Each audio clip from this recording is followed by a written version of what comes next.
One म्हटलं ना की वृक्ष आणि प्राणी हे आले, त्यांच्याकडून माणसानं काय शिकलं पाहिजे असं तुम्हाला वाटतं?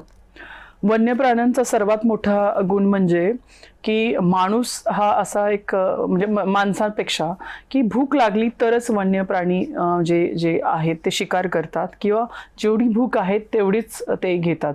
जसं माणूस अन्नधान्य साठवून ठेवतो तसं वन्य प्राणी आता म्हणजे उदाहरणार्थ वाघ 4 हरणांना मारतो आणि 2-3 साठवून ठेवतो असं नाहीये. त्यामुळे जेवढी गरज असेल तेवढंच आपण शिकार केली पाहिजे. म्हणजे निसर्गामध्ये सुद्धा कमीत कमी नुकसान वन्य प्राण्यांकडून होतं. वन्य प्राण्यांचा आणखी एक चांगला गुण म्हणजे की जर पोट भरलेलं असेल तर ते दुसरी शिकार करत नाहीत. तिसरा गोष्ट गुणधर्म म्हणजे की त्यांना जर आपल्यापासून थ्रेट वाटत असेल तर ते आपल्याला डिस्टर्ब करत नाहीत.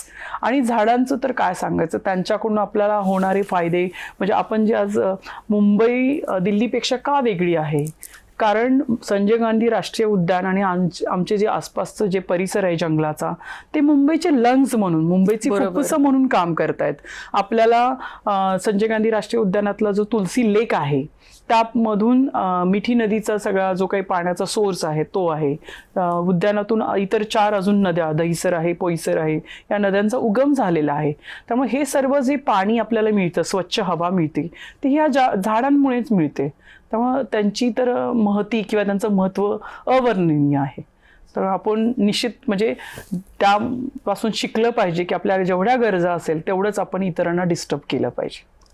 नाही, हा फार मोलाचा संदेश आहे की जितकी भूक आहे तितकंच ग्रहण करा. हे खरं तर आपल्याला प्राणी शिकवतात किंवा त्यांच्या बिहेवियर मध्ये आपल्याला दिसतं त्यांच्या गरजा ज्या आहेत त्या मर्यादित आहेत.